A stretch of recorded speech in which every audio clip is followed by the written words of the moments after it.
All right, so now we're going to be looking at chapter 12.2 and sections 12.2 and 12.3. We'll mainly be dealing with matched pair data, but we'll also look at how to use the matched pair data procedures to deal with just one sample. All right, so the first test we're going to look at is the sign test. The sign test is a nonparametric test that uses the plus and minus signs to test different claims, including claims involving matched pairs of sample data, claims involving nominal data, that's just categorical data, and claims about the median. Remember nominal data from chapter 2. If you want to go back and review nominal data is data that is qualitative in nature, and it is just strictly categories like gender or religion or so forth, okay? Or we'll be testing the claims about the median of a single population. Now, the requirements for the sign test is the sample data must have been randomly selected, but there is no particular distribution requirement, such as the necessary requirement for most parametric tests, that the population is normally distributed. To do this with Minitab, it's fairly complex. So first, you're going to enter all of the values from the first variable. Remember, we're dealing with paired data. We're going to enter all the values from the first sample into column 1, and all the values for the second variable into column 2. So we have matched pair data, and we're going to enter in our first sample into column 1 and our second column into column 2. Then we're going to create a column 3, which is going to consist of the difference C1 minus C2.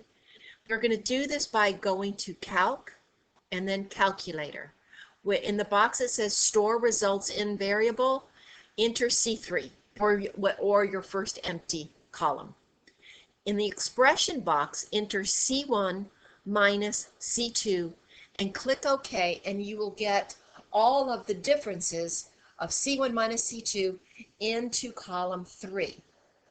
Then go to Stat, Nonparametrics, One Sample Sign, enter C3, the differences, as your variable, click on Test Median, and enter 0 for the value of the median, because we're considering the difference here. So if there is no difference, then the difference is 0.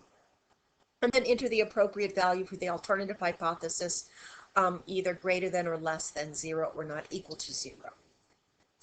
Let's look at an example from the lab book. Under this the sign test in your lab book, there is a set of data that looks at regular versus kiln-dried yield of corn seeds. So let's enter all the values of the regular seeds in C1 and enter all the values of the kiln-dried seeds in C2. Now let's create C3 to equal C1 minus C2 using the procedure I just explained in the slide before this. Then go to Stat, Nonparametrics, One Sample Sign, enter C3 in as your variable, click Test Median, value equals 0.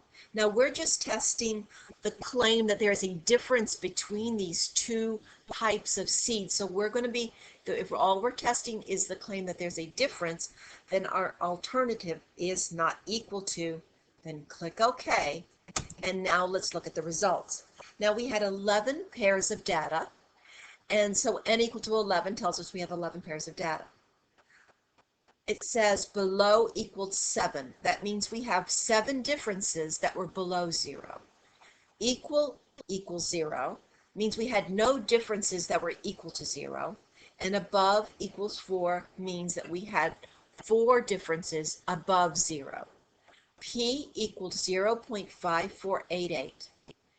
P is greater than alpha because we always use an alpha of 0.05 unless we're told differently, which means our decision is to fail to reject the null hypothesis.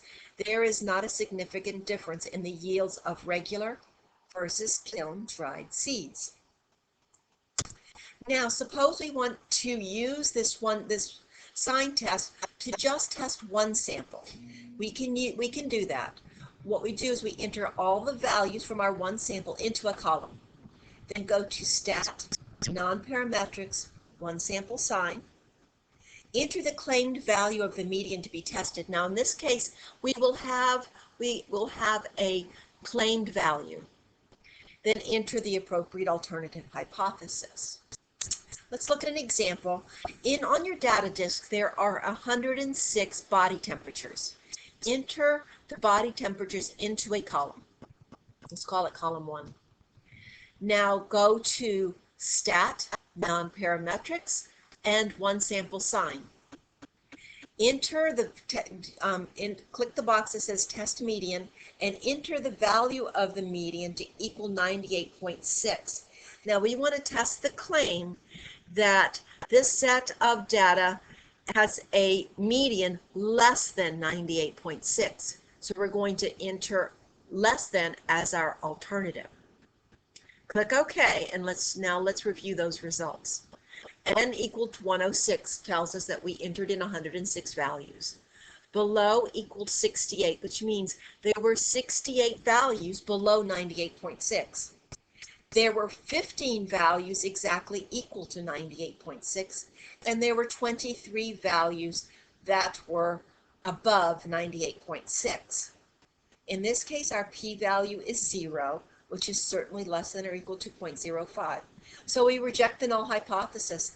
There is enough evidence to support the claim that the median body temperature is less than 98.6. So we've been looking at the sign test, but now the sign test only considered whether there was the sign of the difference. Was it positive or was it negative? But it didn't take into account, suppose we have a difference of 1 versus a difference of 20. Well, a difference of 20 is a much more significant difference than a difference of just 1. The sign test did not consider those two differences to be, they considered them to be the same. Whereas the Wilcoxon signed rank test considers the magnitude of the difference.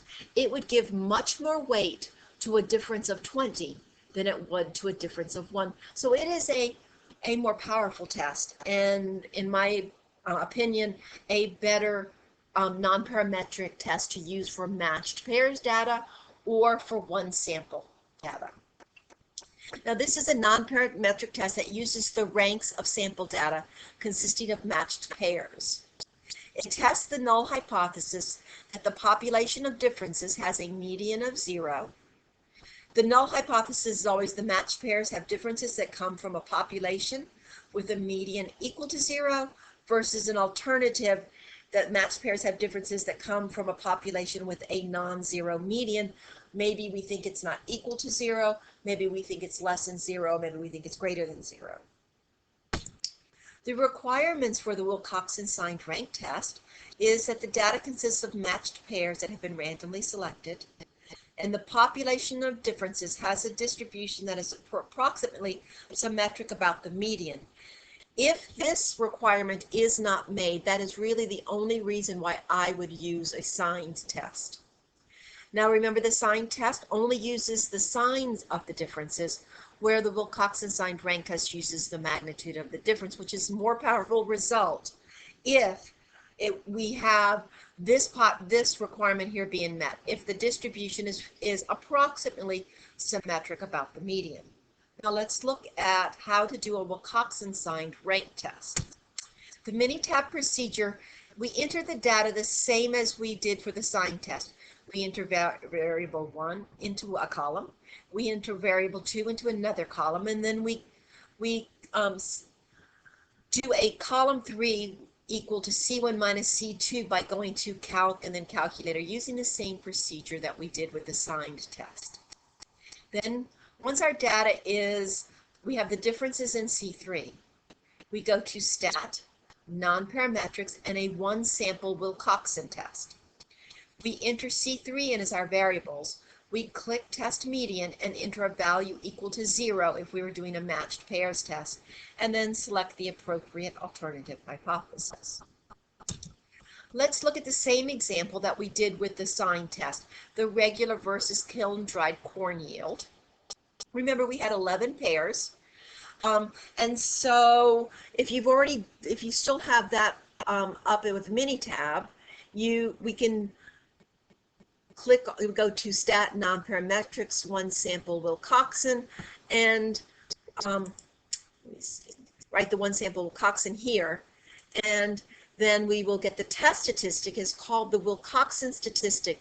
This test statistic in this case is 15 with a p-value of 0.120, which again is greater than 0.05. We again fail to reject the null hypothesis. There is not enough evidence to suggest there is a difference between the corn yields. Sometimes the sign test and the Wilcoxon test will give us different results if our p-values are closer to the 0.05. Now, how do we go about converting this test to a one sample test? And this can be used in the same procedures as done with the one sample sign test. You go about entering in your values. We can do the same thing as we did with the body temperatures. Enter the values into a column. Enter the 106 body temperature values. Go to stat nonparametrics, one sample Wilcoxon, and enter your column in as your variable. This time you're going to test the median value equal to 98.6, and you'll use you can look at the p-value and compare it to a significance level. Remember that the Wilcoxon test is usually a better choice than a sign test because it considers the magnitude of differences, not just whether the differences are positive or negative.